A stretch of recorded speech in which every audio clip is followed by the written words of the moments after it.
Hello everyone and welcome to the pre-game show for the Feast of Lights Invitational. We are back here again for another quarterly special where the top 5 players this time from the second quarter of this year have been invited to compete in a high stakes event where they can win some impressive titles and prizes, which I'll go over in just a minute. It's part of my little presentation. I am your host, as always, the Dark 2, aka James. Although this time around I come from the past, because this is pre-recorded, not live. Still gonna have as weird of an intro as normal, though, apparently. So, yeah, why don't we just dive in? And the whole point of this, really, is to meet the players, which we're going to do in just a moment. And before we do, allow me to remind everyone of what they're going to be playing for as well. Let's see.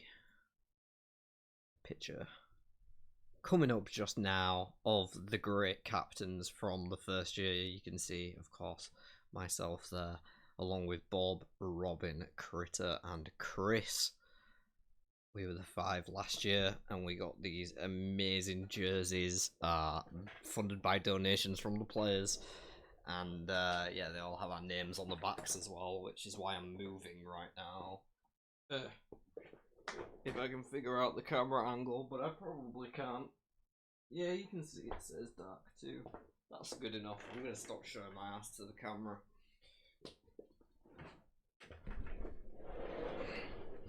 So that's one of the things they're playing for. The title of Great Captain and one of these jerseys, though it will be a new design I will make for this year's run, but just as cool, just something slightly different. Probably still have the 5 central colours of Third Age in it, the character colours. But yeah, the design itself will be a little bit different. I can't wait to start working on that one. So we've got some more Great Captains. In order to do that, we have to move on. I know, you guys weren't ready to move on. This is the slide that I intended to segue smoothly into, but did not. Explaining the other prize that you can win as a Great Captain, which is to design your own cards. You can see here there's actually 5 cards that Bob designed after winning the previous quarter at the Beltane Invitational. He came to me with 1 card idea, but it made more sense thematically to me to split it up into 5, 1 for each character, so he got 5 out of the deal. Usually you get to design 1 card if you win, but obviously conversations are hard and we come to whatever agreements we come to. So that's the other thing they're playing to. The chance to add a card into the game forever of their design that is the Wheel of Time related. I almost said Third Age related, but can't be said. Yeah. Sentencing is difficult. Let's meet the players. It's enough lollygagging. Time for the Feast of Lights. In the 5th seed, we have the illustrious Beth from New England, but living in Texas, and she said there was a big difference. I don't know what that difference is. She didn't elaborate. Closer to 50 than 40. JK, 49. I would have said I'm approaching 40 from the wrong direction. Yeah, you can have that for free. I'll let you take that. Why is Beth going to win the invitation? Because lots of folks believe in her, even if she doesn't believe in herself. And she can't let the fam down. That's so sweet, because I'm one of those folks. I believe in you, Beth. You've been smashing it recently, so all you have to do is turn up and do your best, and however it goes is how it goes. If you win, fantastic. It'd be great to induct another woman into the Hall of Great Captains alongside Critter.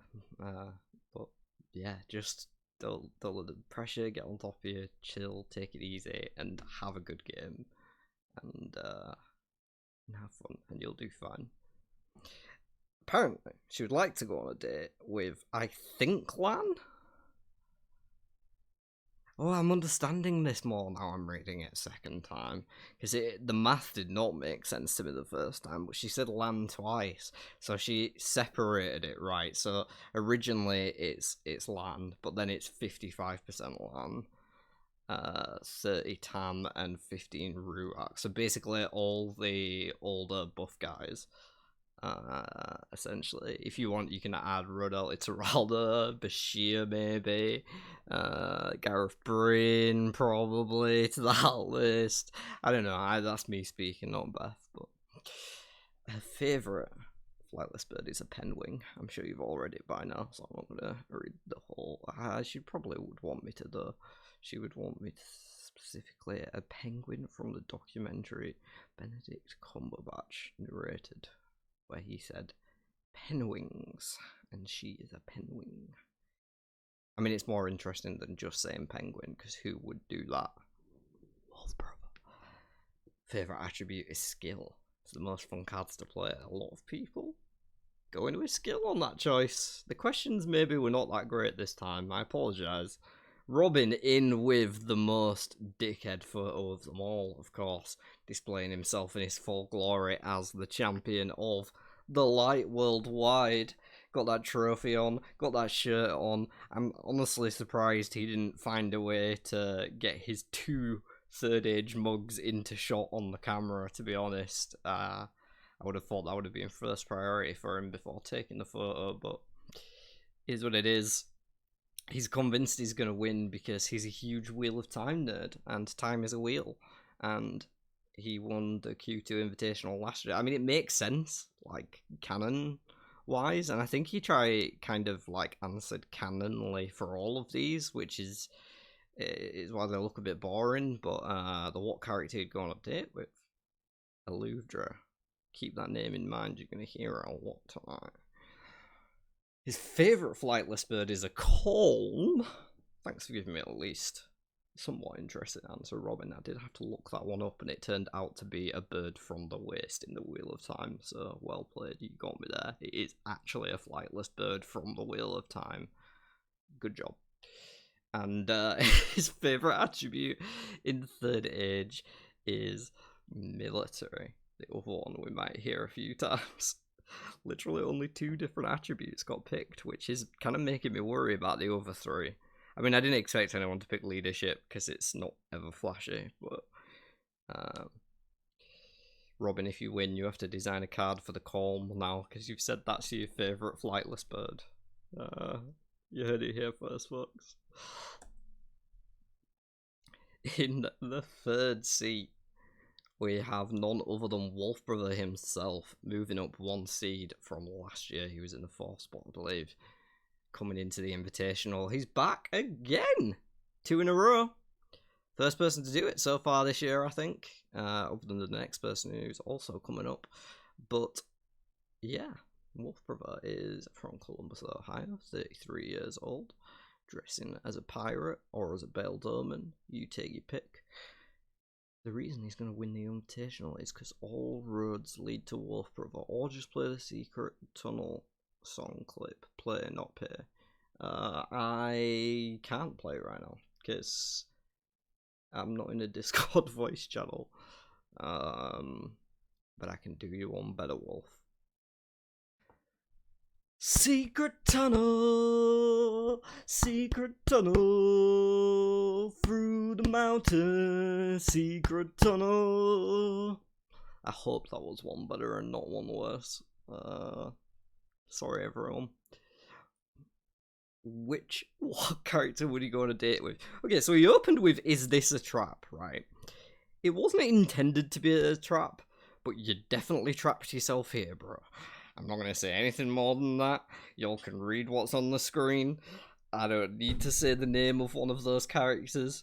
The other one is cool, yeah, I like Linny, but I don't think I'd go on a date with her.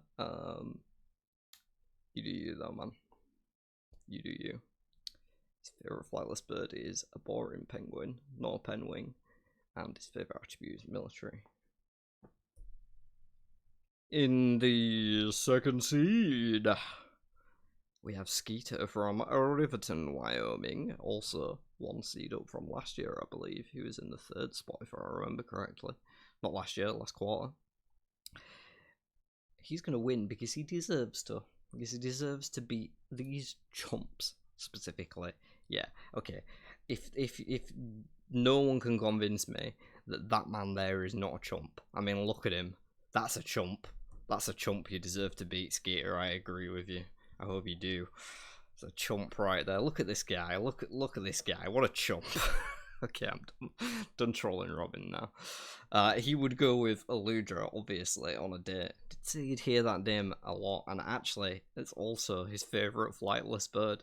Technically correct, I guess. The worst kind. His favourite attribute, at least you get more of an answer for this one, thank you Skeeter, is skill. Often underrated because it doesn't tend to have the big flashy battle score impacts, but it has tons of trickly applications. Except it's not actually underrated because 3 people picked it. Finally, his first ever invitational. Though it's been a long time coming, we have Icicle from Salt Lake City in Utah. 33 years of age. Icicle qualified for the 2nd quarter invitational last year, but didn't end up playing because he had a baby instead. How selfish. I mean, he didn't have the baby himself, his wife had the baby, but, you know, he's raising the baby, so good on him for that. I guess not selfish. And finally deciding to be at least a little bit selfish to come and play 3rd age with us in this invitational. Icicle is the 1st seed in this quarter, absolutely smashed it. I believe he won all 3 of his games, although I might be misremembering. Why is he going to win though? Well, he's not so sure. He doesn't think he is. And I don't really understand the doubt, because Icicle is a very, very strong player, as evidenced by his 1st place seed and his well, I guess the coat doesn't actually show any magnificence, but it's a choice. Wasn't sure about who to go on a date with, but he guesses Aludra, because she's the one that everyone wants a date with, and probably Skill, because that's the one that everyone wants. An ostrich, though, is his choice of favourite flightless bird. May I say, Icicle, I'm quite keen on the emu myself, if you've never seen an emu. They're quite like an ostrich, but slightly less gangly and bony, and a bit more feathery, yeah. Just as aggressive, though, so watch out for emus. And that's it. I just realised we got to the end. And I did it in only 13 minutes. Probably less if I edit it down. I'm not going to edit this down. So make sure, if you are going from this premiere, which I think I'm going to schedule it as a premiere, go to the live stream, because it'll be kicking off in just a couple of minutes after this finishes. So on the channel Wheel Up Time is where that's about to happen. If YouTube allows me to, I will put it up in the screen right now. I don't know if it will on a preview thing, but we'll figure that out together. And I will see you shortly, live, for all the action and coverage of the Feast of Lights Invitational. Until now, bye.